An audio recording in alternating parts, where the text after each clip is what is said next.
dès le premier semestre de 2022 que nous ayons déjà un congrès pour qu'ensemble nous puissions prendre les résolutions nécessaires. Est-ce que dans cette plateforme, on retrouve la domiciliation du pouvoir en Guadeloupe? C'est un principe, nous l'avons dit, les spécificités, les responsabilités doivent être améliorées dans les politiques publiques.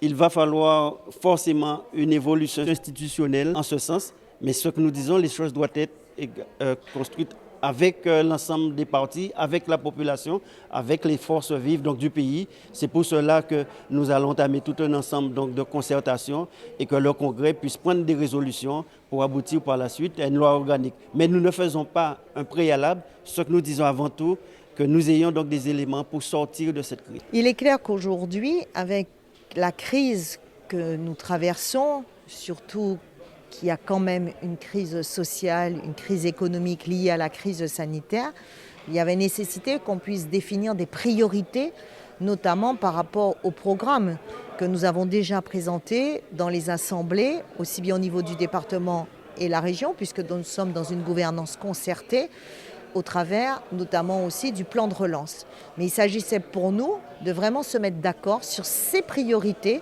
dans des domaines très ciblés, le domaine de l'eau, parce qu'on sait que les Guadeloupéens attendent une réponse, donc il faut accélérer ce que nous avons imaginé pour que les effets se fassent ressentir plus vite. Nous savons qu'il faut aussi, dans le domaine du transport, que nous puissions accélérer la démarche, même si les élus guadeloupéens ont pris déjà une position d'aller vers une structure unique. Et en même temps, il faut être dans l'anticipation, parce qu'au travers de la plateforme, nous posons aussi les questions du développement durable et la question de la fiscalité, puisque si vous allez demain vers le tout électrique, il y aura un problème de recettes et il faut donc être en force de proposition vis-à-vis de la réflexion qui va être menée au niveau national pour ne pas subir des solutions qui ne seraient pas travaillées et qui ne représenteraient pas la volonté du territoire. Face à ces crises cumulées, il devait y avoir une union sacrée entre les élus. Monsieur Chalus, Monsieur Losbar ou les autres ont des choses à me reprocher. J'ai des choses pour lesquelles je ne suis pas d'accord. Le mot reproche n'est pas tout à fait le bon. On n'est pas d'accord. Mais face à cette crise-là, rester dans des divisions parfois stériles, il fallait avoir ce sursaut-là et dire que l'intérêt général du pays prime. Et c'est ce qu'on est en train de faire.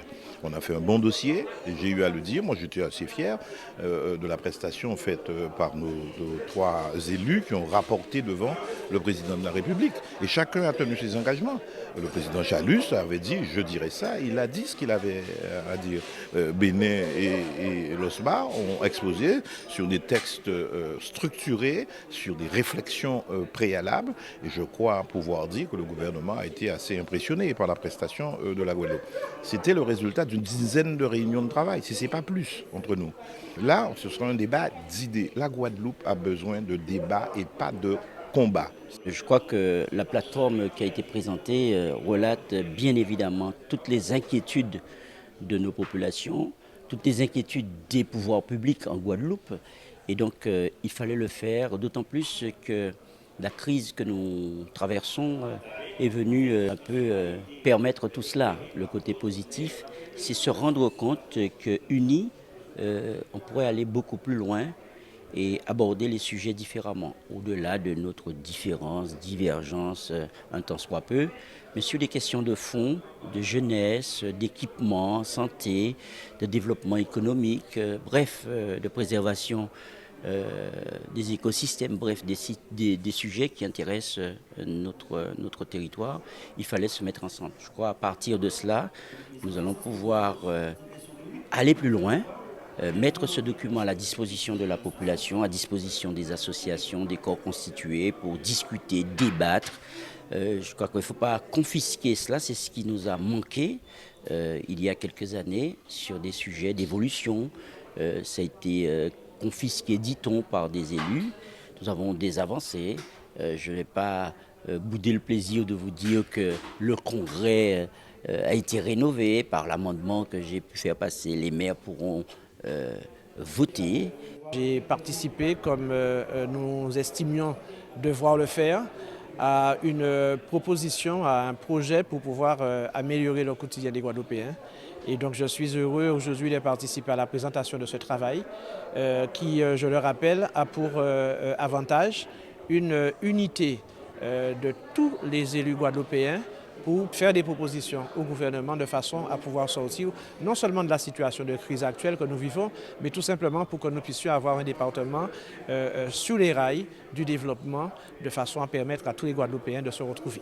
À un certain moment, il faut que nous soyons en mesure de faire taire nos différences qui restent. Fondamentalement, nous avons chacun nos convictions, mais nous avons surtout l'obligation de trouver des solutions pour pouvoir permettre aux Guadeloupéens de vivre dans un département qui avance avec des problèmes qui sont pris en compte et de façon ensuite à permettre véritablement à tout un chacun d'avoir une orientation claire de la politique que nous proposons, la politique publique que nous proposons pour ce département-là.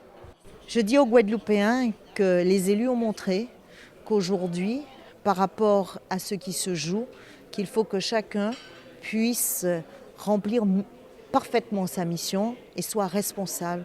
Et cette image d'unité, au-delà des sensibilités très différentes des uns et des autres, quand vous voyez deux exécutifs, l'ensemble des parlementaires, une majorité qui est plurielle et que nous sommes tous mobilisés autour d'un même projet, je pense que c'est comme cela que la Guadeloupe peut avancer, parce que pour le coup, on constitue un front commun qui permet effectivement, dans la relation partenariale que nous devons avoir l'État, parce que l'État doit être un partenaire qui est là pour nous accompagner, c'est beaucoup plus facile. Parce que souvent on joue de la division pour empêcher d'avancer sur des sujets et la Guadeloupe n'a pas besoin de cette division, elle a besoin au contraire de se rassembler. Les Guadeloupéens l'ont dit, nous l'avons démontré ce matin. Nous avions convenu que lors de ma rencontre avec le président, que je puisse remettre ce document.